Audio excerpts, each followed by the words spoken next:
Hello, everyone. This is Candice Richardson Dickens, and you are part of my live discussion today. Today is a very important holiday. Um, Two things are happening today. Today is the holiday for Martin Luther King, the day that we celebrate his accomplishments, his sacrifices for all of us to live a life where we have equitable chances on succeeding and a life of giving back because he spent most of his life giving back. And today is also my sorority, Zeta Phi Beta Sorority Incorporated 103rd anniversary. Happy birthday, Zetas. Um, I want to talk a little bit about why this topic is so important. Um, for those of you who know the story about Martin Luther King, he came from a family of clergy. His father was a pastor, his grandfather was a pastor, and there was a family church that they all were members of in Atlanta, Georgia. And about a couple of years ago, I went for a tour on Auburn Street to the church where his family's church, and I got to learn a little bit about the history. And I sat in the pews and I learned about his grandfather's sacrifices, and I learned the history of the church dating all the way back to slavery. That this church had a rich history, and then I learned about that he wasn't the head pastor of the church. His father was, which I didn't really know because when I would see footage of him, I would always see him speaking in the church. And I remember thinking he must be the senior pastor, but he actually wasn't. His father was. But what I also learned is that he had siblings, and I didn't really know a lot about his history. And like you and I, most of my introduction to Martin Luther King was during school, during this month in January, and also was on footage of the 60s, of the marches, and hearing bits and pieces about who he was as a person. So I was surprised sitting there hearing the legacy of this family. And there's a legacy of not just ministry and sacrificing and committing their lives to being servants of God, servants of social advocacy, and servants of social justice. But there was also another legacy. And I want to talk about that because for many of us, we have some things in common with Martin Luther King. There is a legacy of violence in his family. When I heard about his death and the details that happened in his death at the Lorraine Hotel, which a lot of us know about the infamous Lorraine Hotel, I never realized that who was with him as one of his supporters and one of the people who had promised to keep him safe was his brother, his baby brother, Reverend Alfred Daniel, and they were only a couple of years apart.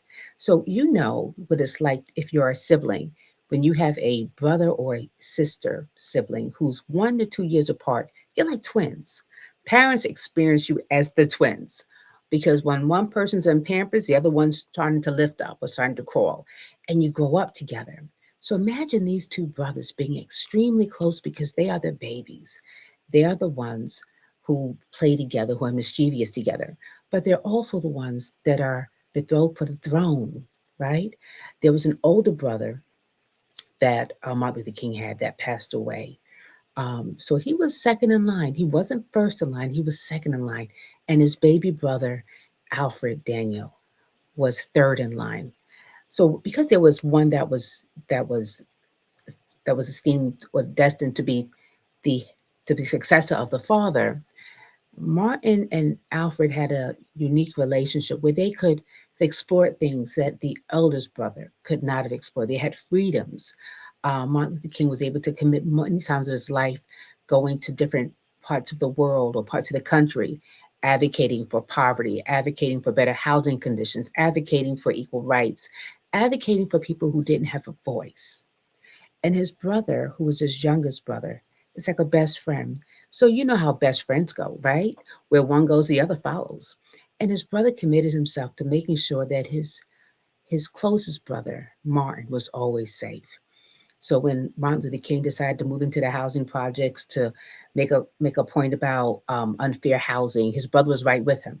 Right when he would demonstrate, his brother was right with him. When he was getting arrested, his brother was right with him, and his brother was also a pastor, but also the importance of family.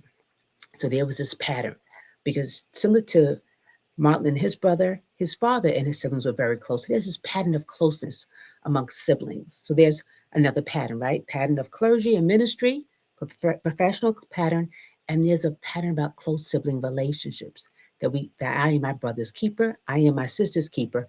I have my brother's back, and my brother has my back. Another pattern that's in this family, right? When Martin Luther King went to Lorraine Hotel, his brother was there. When he was murdered, his brother was one of the first people to come out and held his brother and saw his brother take his last breath. And that's a heartbreak that no brother, no sibling, no parent should ever experience. But the guilt that went with this brother, the legacy of feeling that he didn't do enough to keep his brothers safe, was heartbreaking. And that guilt makes grief even worse, right? So it's rumored that he was ridden with guilt his whole life. And he believed that there could have been something he could have done, similar to what a lot of us experience death. We always wonder if there's something we could have done to prevent the death. There's something we could have said, especially if the person was committed suicide or if they were murdered. If there's something I could have said that could have prevented them from going to that place, or what were my last words? It brings up all of that question, that confusion, that feeling of responsibility that comes up when we have an untimely death. 1.5 years later, his daughter overhears her father talking on the phone and saying, I think there's a bigger conspiracy with my brother. I believe that there's something happened to him.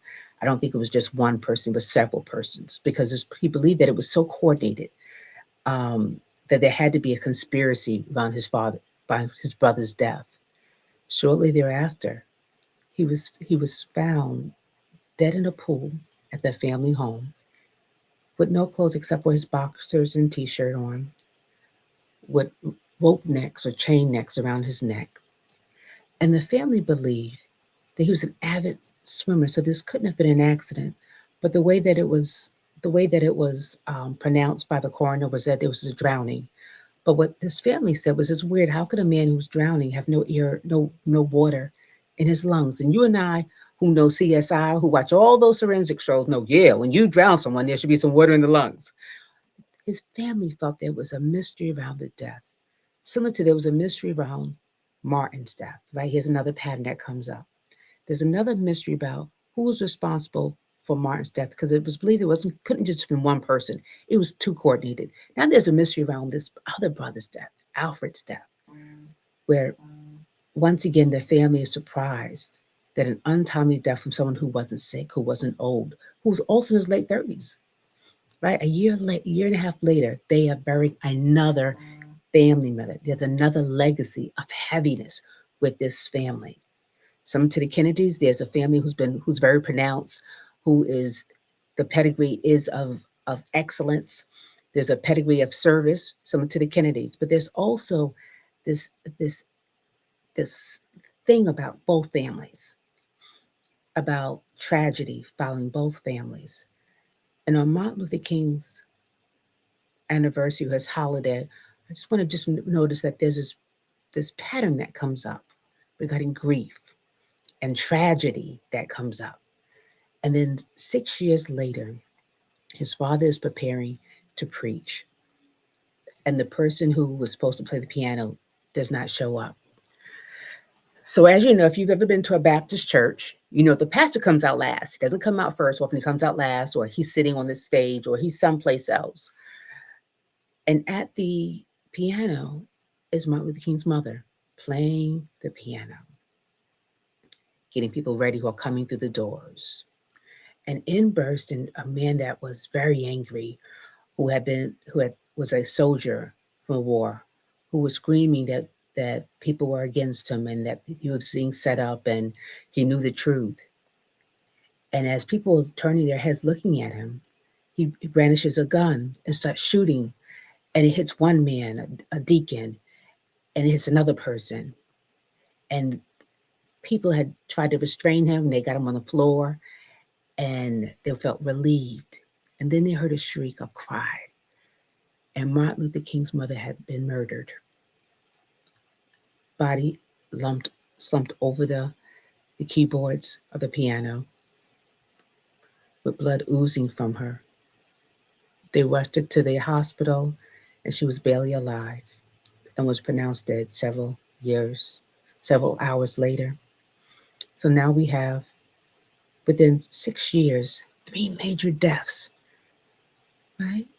Three major deaths of people who were not trying to harm anyone, people who were in service, helping people who had committed their whole lives trying to create connection and freedom, and people who were just doing the things that you and I would do: go out on our balcony, go for a swim, go to church. But there's this legacy, and what happens with legacy, now I'm an internal family systems clinician, and what we believe are patterns, that what happens with legacy is that what happens with one generation gets transported or carried or burdened by the next generation. And there's a burden that gets carried when you are the father's son, right? If you're the daughter's, Obama's daughter, if you're the daughter's president, there's an expectation. If you are James Brown's son, the expectation that you're going to be musical, you're going to be talented. There's a burden and an expectation. And when Martin Luther King's brother died, the expectation was for him to be a great leader, for him to step up. And then when he died, the expectation was for Alfred to step up. But there's another burden that carries. When one person dies and there's a family that has premature deaths, especially for an African American, the expectation is that if my daddy died young, I'm going to die young, and my children's going to have the same experience. There's a generational burden that comes with, there's a family history of violence, that we're not going to live very long, okay? That we're not going to make it because genetically, we genetically, right? We're predisposed for violence. That there's something in us that says this is not a safe world for people who are this color. This is not a safe world for people who have Afrocentric features, right? We have a shorter lifespan, especially Black men have a shorter lifespan than any other race of men or any other race of people. And for many people, they'll say they're an endangered species because they don't live very long. Because what we have, Black men, is that we have certain stresses that are on top of them that shorten their lives, shorten their chromosomes. So, and it brings dis-ease into their lives, whether it's cholesterol, hypertension, heart attacks, right? And there's a judicial system that is not always favorable to Black men. So if we look at even Martin Luther King, how many times he was arrested was over 40 times that this man went to jail. And if we look at Black men, they have more contact with police than any other group of people in the nation. They get harassed more. Um, they get sent to prison more. They get pipelined into special education practices programs more. That there's a system that creates a sense of uncomfortability, and that leads to their early demise. That happens, and then they get incarcerated more. I think I've mentioned that. So you've got all these social stresses, a lot of psychological stresses, because there's that feeling of trauma comes up, that doom and gloom, right? Because what happened to my granddaddy happens to my daddy and has a psychological impact on me. So it's that feeling of being powerless and being helpless. And then that gets transferred to my children, the feeling that I might not be here. And it gets transferred to my daughters as well, where they have to realize that my spouse, the love of my heartbeat of a man, may not be alive. And that generational trauma gets incorporated into the culture, gets incorporated into the expectations, and causes people to experience racial trauma and post traumatic stress like no other group on earth. And it's not surprising to me if I look at what's happening, even with Martin Luther King's children, where they're fractured, where we're at odds with each other, going through legal battles with each other over their father's property, that brokenness comes down into the family. So if I tie that back to slavery, and I look at psychologically, if you want to conquer people, you conquer their language, you take away their language, you take away their culture, and you divide them. And the slaves were descendants of Africans, and Africans are communal people. Community is everything. We are a we and not an I, right? And they're about connection, which is what the Black church represents. But represents connection, it represents community, it represents support, which is why a lot of our civil rights movements began in the Black church, right? The Underground Railroad, people think it was only with the Quakers, but it was in black churches more than inside of Quaker homes. So those black churches were places were safe places. But if you divide a people, you take away their churches, you empty them out, you take away their language, you take away their history, and you create disconnection. And then you create unsafe environments that last a lifetime, that are generational, right? That fuel a cycle of insecurity, that fuel a cycle of not feeling safe, and that fuel a cycle of feeling paralyzed and stuck because society sometimes not does not let you move forward due to systems of oppression, systems of non-inclusion, right, and a lack of diversity that happens. And then what you have is that all those systems have a way of disconnecting the individual from the self. So when I look at Martin Luther King, I look at, wow, what an amazing man. When I hear his speeches, I go, wow, what an amazing man. And then when I see his children, I think, wow, what amazing children who you don't always hear their voices, but you see their pain when you hear about the disagreements. You see their pain when you get to see that two of his four children are deceased. And it makes you wonder, wow, what a great man that his legacy of freedom and his legacy of nonviolence caused this man to live a legacy of not always being happy and being free. Didn't get an opportunity to be free or be human, and didn't get an opportunity to see the world change in front of him. And it may not be a perfect world, but he didn't get the opportunity to see the world change. And he didn't get the opportunity to see his children change and develop. And it's something for us to learn about patterns, right? Because when there's a family history of murder or violence, people don't always get the opportunity of seeing their descendants grow old or grow up. Something gets cheated out that experience. And then you have descendants who aren't quite finished. So you have daughters who don't realize that the role of the father is to create value within her. Because girls are baby girls, they're the queens, they're the princesses. But when you take away the father out of the system, you take away her sense of value, you take away her protector. And even though the King family, when he died, had people such as Sidney Poitier, Ella Belafonte, Sammy Davis Jr., who are godfathers, who stepped in, girls need the father for their value and boys need a father for direction. So then you look at a family who've lost value and who've lost direction. And even though they had wealth, they didn't have that key ingredient because what he did was sacrifice himself. And oftentimes, when you find a man feeling who sacrifices, whether it's Martin Luther King or his friend Gandhi, who he based a lot of his principles on, these are men who sacrifice themselves and don't realize that they're also sacrificing their children and the children's sense of stability and support and protection. And when you have family histories where there is murder or homicides or violence, then what gets sacrificed within those families, like the King's family, is a sense of safety and security of knowing that they're going to be okay. So I say that because for many of us, such as myself, I live in Baltimore, Maryland. I live in a, um, a city where the homicide rate was over 300 murders. And people think, oh, the solution is getting more police. The solution is really looking at what is the legacy of violence in this family and how does it get transmitted socially, epigenetically, which means within the DNA. How does it get transmitted from this person to this person to this person? And what is the culture that people live in that says you're not safe, you're not wanted? And what does that do to the person where they have to always be on point, always be alert, right? We call it activated because when we're activated, we're looking for danger because our autonomic nervous system is scanning because even animals in the wild look for danger as a way of surviving, as a way of knowing that they can live another day. So when you have Black men like Martin Luther King and his descendants, there's something learned about my life may not be long, and people say that's what the I Have a Dream speech was about. It's about the ending of his life. Can you imagine being in late 30s and thinking your life is over when your counterpart, your white counterpart's life ends in 70s or 80s, and you're at the middle part of your life? Young enough that you still go to a club if you want to in your 30s.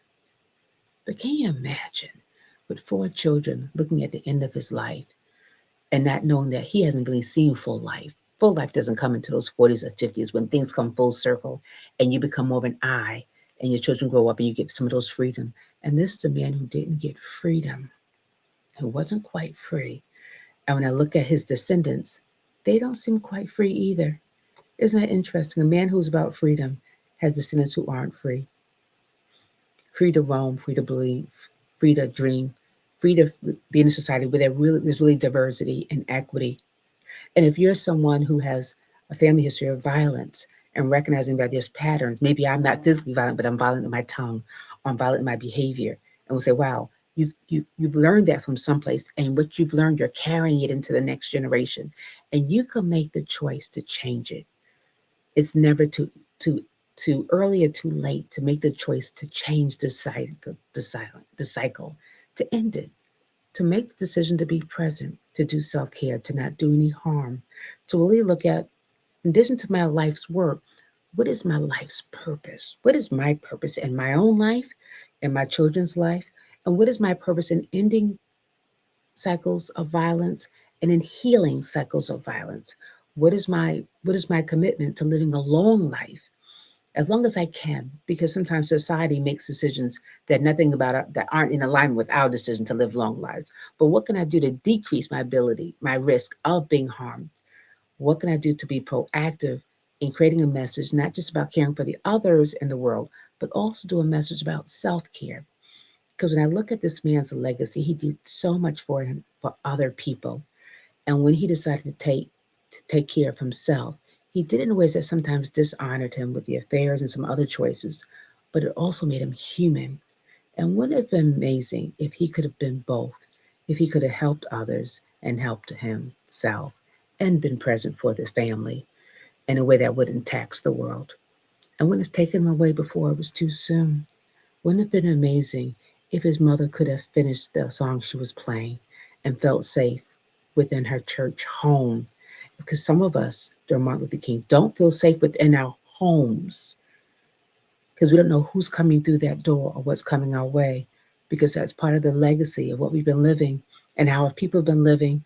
And part of it is really looking at what changes do I need to make to increase feelings of safety, and what changes do I need to make in terms of my relationships that are there, and what is my role as a protector of myself and other people, and what are other people's role in protecting me? And am I always my brother's keeper, as Alfred Daniels King thought? Or are there times when I need to also be my own keeper? And can I do both in a way that's healthy? Because when we're looking at family patterns, we're looking at family burdens. And some of us are burdened by guilt and are overly responsible, so much so that we enable people to be disabled. We take on their burdens and we think, I'm doing the work of Martin Luther King, but look where that got him. Similar to Malcolm X, died poor, stressed, overwhelmed, and sometimes not supported by his own group because he wanted to take the movement away from just African Americans and wanted to put it on people who are disfranchised, which is what he did often. So one of the things I want to challenge you on this amazing holiday is really to look at what is my own legacies in my family and what are my own burdens. And am I willing to release those burdens so that I can have a quality of life? Can I give what I need to give to the world to make it better, but keep some of those things for me so that I can have balance, so I can be a representation of what it looks like to take care of myself, whether it's I'm sitting down, I'm rocking, or I'm putting my hand on my throat and just humming. I'm giving myself permission to tap the back of my neck, right? To deactivate the polyvagal nerve. What am I doing to ensure that there's a survival of my children and their children? Right? Because sometimes we think the only way to keep survival is being proactive and protective, and not realizing a closed fence is always an angry fist, is always a scared fist. How do I create balance for me and my children? What are some things they need emotionally for me, not just on how to be a protector, but also how to be protective, how to be self loving, how to practice self care, and how to create boundaries where there are times I can say no to others and say yes to others at the same breath.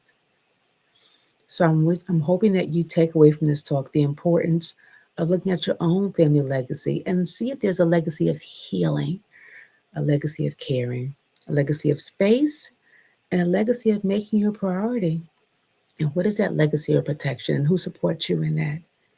Because what I love about Martin Luther King is that if it was not for him, I would not be here in my office, in my private practice. I would be someplace else in the world where I would not be seeing the clients I have. And I have a diverse listing of clients. And when I would not be the owner of Color of Trauma and Healing, which is a BIPOC directory that specializes in treating Black, Brown people of color who are dealing with difficult challenges. Because back in the day, there was no room for a clinician that looked like me. And if anything resonates with you, if anything's coming up for you looking at your own family history that you might need help with, feel free to visit my directory. It's called coloroftraumaandhealing.com. And if you're looking for a provider, you can find me in that directory or you can visit me on my own website at CandiceRDickens.com. Enjoy this day and make it matter and make sure that you matter. Have an amazing day. And until we see each other again, be good to yourself.